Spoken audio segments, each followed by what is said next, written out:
Так, ребята, всем привет! Сегодня у меня на обслуживании вот такой вот Honda Shuttle. В общем, клиент приехал заменить масло в роботе, обслужить полный комплекс, сделать по роботу. Ну, не полный комплекс. Полный комплекс — это когда со снятием подшипника выжимного и его перемазка. Вот это я считаю полный комплекс. А тут просто элементарная, в общем, замена жидкостей. Сейчас мы будем менять жидкость тормозную в сцеплении. Также будем менять оригинальное масло, заливать Honda DV1 в робот. Сольем масло, почистим дроссельную заслонку, так как у нее 59% заедания, коэффициент заедания. Потом будет адаптация дросселя, адаптация роботизированной коробки и адаптация ротора электромотора. Вот такая вот работа будет проделана у нас. А так машина очень в хорошем состоянии. Вот клиент даже перед работами заехал на автомойку, помыл двигатель сам. Все чистенько, все хорошо. Масло черное в моторе, видать. Давно не менял, что ли, ездит сколько там, больше 5 походу, или к 5 подошло. Что еще? Ну все, в принципе, сделал диагностику по машине, ошибок нету, все нормально. Вот. Только там была одна ошибочка по падению напряжения аккумулятора. Аккумулятор стоит у нас свой, видать, еще родной. Вот. Больше 5 лет. Пробег у него, кстати, у этого шаттла лютый. Почти что под 200 тысяч километров. Вот. Ну, машина вот в таком состоянии. Пробег у него...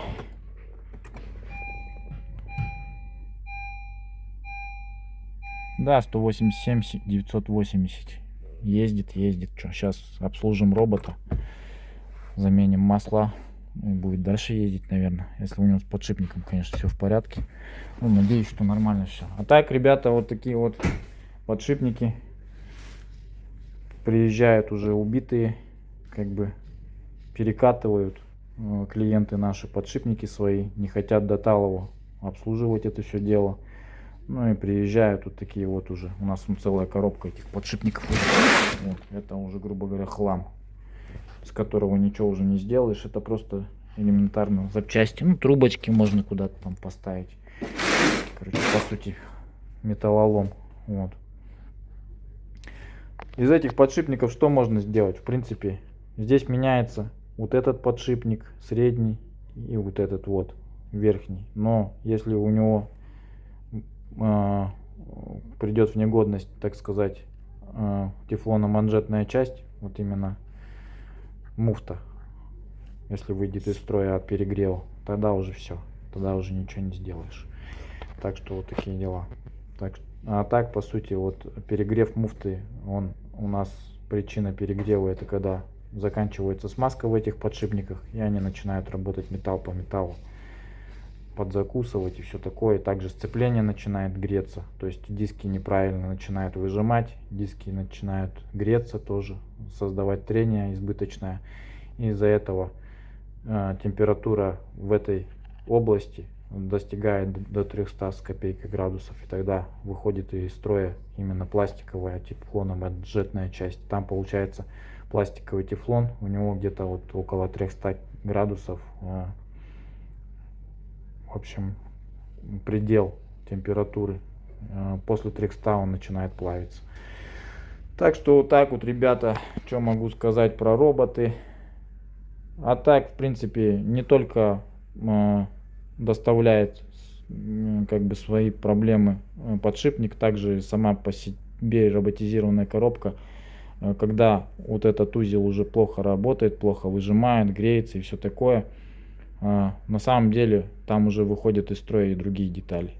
На самой роботизированной коробке валы начинают стачиваться и много чего на самом деле. Актуаторы начинают не попадать в передачи, вилка вырабатывается, начинается выработка. Также ликвидность первой передачи выскакивает из-за того, что у него идет уже износ шестерни. Ну и много чего интересного.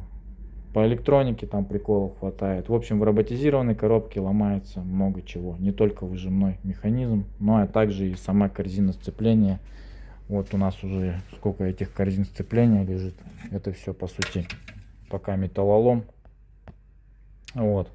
Они будут у нас восстанавливаться. А там внутри есть диски, которые выходят тоже из строя. Дроссель на этом автомобиле грязный. Вот у него коэффициент заедания. Ну, там 54 где-то показывало. Ну, вот она и есть. Жидкость в актуаторах зеленая. Сейчас проверим, сколько содержания у него влаги.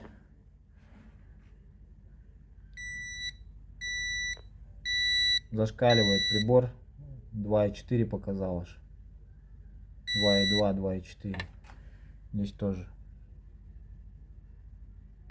2,5% содержания влаги. Прибор работает. Да и по жидкости видно, что вот она мутная, зеленая, плавает какая-то там хрень. Порошок, не порошок. В общем, прибор работает. Я уже убедился, что он работает. Но насколько он показывает, что да, содержание влаги присутствует. Если она хотя бы 2% имеется, значит, в принципе, эта жидкость должна быть под замену. Вот. Так что вот такие, ребята, дела. Оборудование сейчас очень хорошее, в принципе, даже и недорогое есть. Ну, вот этот тестер, он, в принципе, как бы в своем классе и бюджетный, но он и не самый дешманский. Есть ручки. Были у меня ручки, в общем, вот эти вот пены, такие черные. Они нифига толком не показывают. А вот эта вот штука уже с хоботком показывает нормально. Так что жидкость тормозную надо менять. Это даже сам прибор говорит об этом. Дальше наша задача. Вон там он белый всякий налет есть, грязь. Она еще осталась. Нам надо весь этот бачок вымыть. Вымыть от всякого вот этого вот хрени. Но мыть надо ни в коем случае не карб-клинером. Нельзя туда никаким карб-клинером. У нас есть для этого специальная штука. То есть есть специальный состав, которым мы моем. Он безопасный. Он на основе спирта сделан. И он безопасный. Вот. Мы все это дело сейчас будем промывать.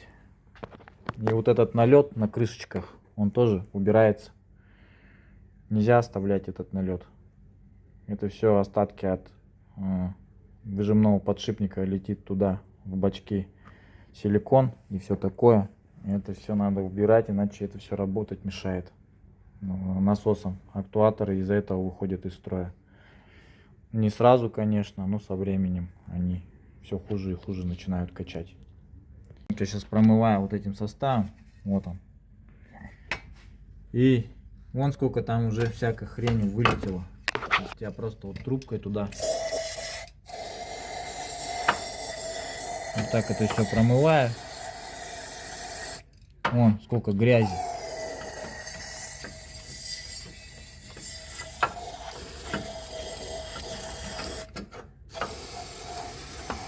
Очень много грязи там вылетает. Ну и так сверху чуть-чуть тоже помыть надо. Так что грязи там хватает. Сейчас все это уберем.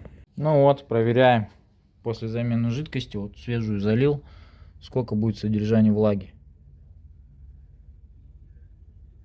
Ну, в районе 1% он показывает, это у него погрешность, видать. Вот. То есть на 1% целый, на 1 он меньше становится. Даже 0,7 получается где-то примерно. Вот, это свежая. На свежую жидкость всегда покажет 1%. На грязную жидкость будет 2,5. Вот так вот этот прибор работает примерно. Вот такой дроссель чистый буду ставить. Вот, уже никакого коэффициента заедания не будет. Все вполне нормально. Так, что могу сказать? Короче, бесят меня вот такие установщики, кто броню ставит вообще. Кто занимается броней. Ребята, делайте нахер заварку. Зачем вы делаете эти закладные? Там она прокручивается и все. Вот болт получается. Он просто тупо прокручивается. Его ничем сейчас не открутить. У него гайка заржавелая. Она тупо прокручивается и все. Вот. Там можно сделать просто Либо приварить гаечку, на закладную сделать гайку и приварить ее. И чтобы потом можно было болт просто спокойно закручивать и вкручивать. Либо прямо вот здесь вот сверлить отверстие и нарезать леркой, ну этой метчиком прогонять полость. А вот так вот тут никак не снимешь броню. Вот я так понял, что все, кто масло меняет этому человеку, они просто ее вот так берут, вот так отгинают. И все. Она вот так отгинается. И я сейчас тоже точно так же сделаю, потому что я нифига не могу открутить эти два болта. Они просто тупо заржавели и все. Вот. Сейчас вот так вот я эту броню выставлю, подставлю тазик и солью. И все. Но когда-нибудь придет конец вот этим ушам. Они будут все время вот так вот туда-сюда переламываться, они в итоге обломятся и все. То есть на ком-то придет конец. Попадалово, короче. Вот, кто... Либо делайте броню нормально. Мучиться тут, конечно, с броней не хочется. Так вот, в общем, такие нюансы бывают у нас по работе. А так, в принципе, все, добрался. Сейчас я пробку откручу. Короче, нашел я косяк в этом автомобиле. Машина, видать, вот так давно ездит. Моросит у него сальник. Выкидывает у него оттуда масло, видать. Вот это все, это моросень, это масло, которое, скорее всего, с двигателя или либо коренной бежит, либо бежит у него первичный вал. Ну, этот, сальники. Одно из двух, короче. Ну, эту коробку надо половинить, снимать, смотреть, что с ней происходит. Вроде бежит не сильно, но моросит. Масло на этом шаттле очень черное. Вот оно уже как кисель. То есть оно отъехало. Где-то близко к 40 тысячам оно отошло. Даже 40, наверное, даже может больше. Потому что на 40 даже мы сливали. В принципе, оно еще было красненькое. Здесь оно поболя пробежало походу. Вот. Такие дела. Так, заливаю ДВХу. Свежее масло.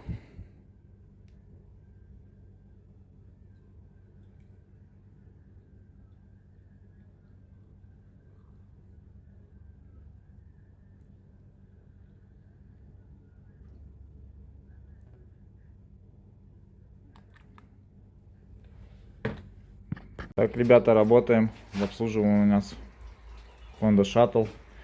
Замена масла в двигателе, замена жидкости в сцеплении, замена, ну, полный комплекс по РКПП будет сейчас проводиться со всеми вытекающими калибровками. Макс уже масло сливает потихонечку. Будем заливать Molegrin премиум. Приезжайте, обслужим ваши автомобили. Еще не устаю объяснять всем, почему не следите за своими тормозами. Никто вот этот бачок даже ни разу не открывал, не смотрел, не проверял, что у вас там творится. Посмотрите, что здесь творится. Это же вообще жесть. Вон сколько грязи. Вот это все грязь. Ну, она через сеточку, думаете, не пройдет никуда. А смотрите, что там творится. Бачок весь грязный. Вот. Из-за такого момента погибает у вас вот этот вот блок АБС. Также после вот этого, ну, здесь мало будет замены жидкости тормозной. Вот в этом случае здесь, по идее, надо смотреть сразу передние суппорта, вскрывать их, чистить, промывать, менять тормозную жидкость полностью во всех контурах с прокачкой, с полной прокачкой. С каждого колеса по 300 грамм где-то примерно надо выкачивать тормозушки. Вот. Так что вот такие дела. Суппорта явно тут подклинивают 100% с такой тормозухой. Даже если прибор засунуть, вот сейчас у нас прибор есть, мы можем по прибору проверить, что творится у нас. Приборчик-то, братан, показывает хорошо, в принципе, отрабатывает. Вот смотри, включаешь, здесь есть TEF, DOT 4 выбираем вот это. И просто носиком туда. Вот так вот. Смотри, зашкаливает. 2,2% показывает сразу на гидроскопичности. Это сырость или чего это? Ну да, влагу показывает. Влагу. 1,8, видишь, 2. Где-то сейчас даже он зашкалил. 2,2 показал. Все, ребята, добился я теперь своего. Теперь у меня ультра крутое диагностическое оборудование для Ниссанов. Вот так оно выглядит, в общем. Можно будет делать диагностику именно ниссанчиков. То есть это у нас Ниссаны с 14-х годов по 20-е года примерно могут приезжать. Будем диагностировать. Даже чуть-чуть посвежее можно. 23-й, 24-й год, наверное. Не, 24-й уже новые. Там уже по-другому этому работают они. В общем, вот такой вот у нас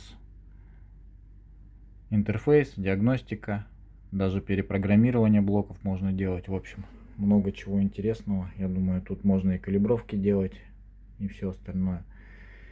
Это оборудование было, вот эта программа была написана именно для таких автомобилей, как GT-R Nissan. Ну, там свои коды нужны, чтобы можно было диагностику GT-R делать. В общем, это дилерское ПО, которое связывается, в принципе, с серверами Японии.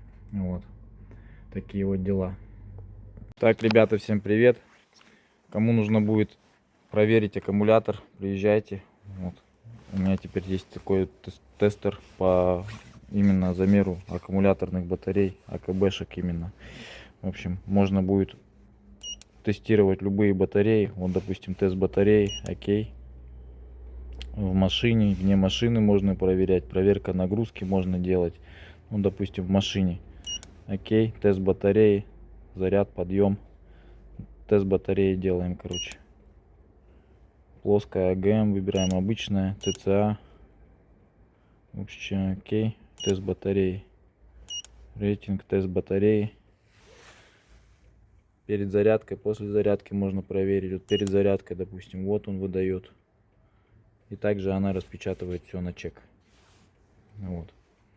Вот показывает сок батареи 5%, мощность 39, ЦЦА 28, 500 ЦЦА, температуру показывает, индекс педанс 96 миллиом. В общем, все показывает, все результаты. Также можно проверку нагрузки сделать. Он говорит, подключите все приборы, электрические устройства, запустите двигатель. Сейчас мы проверим. Надо, в общем, включить все приборы, завести автомобиль. Он печку включил. Так, все работает. Сейчас у нас идет нагрузка. Вот напряжение батареи 13,8, 13,9, 13,3 минимальное напряжение.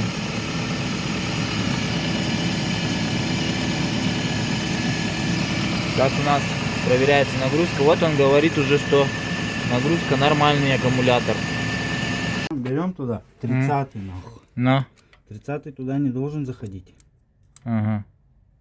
Вот это не заходит нахуй. А вот этот должен заходить. Видишь? А тут пролетает, да? 30-й пролетает нахуй. Ага. Что значит получается? Разжатый? Надо регулировать. Да, разжатый. Ага.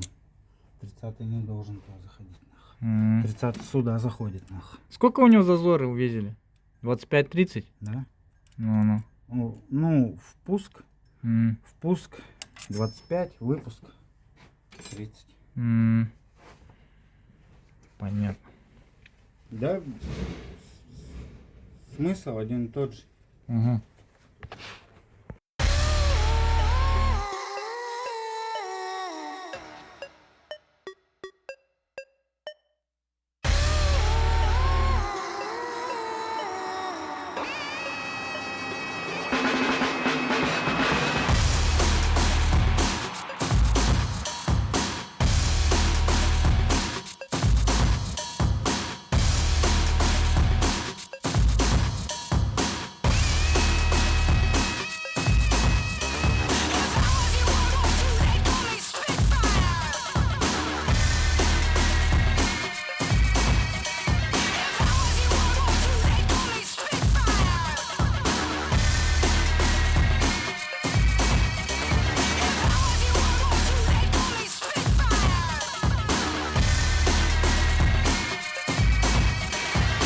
Ну, глянь, нормальное масло, не? Братан, ну это не фукс, это мотыль. Полусинтетика. Грязно. Ну ты ж 7 проехал.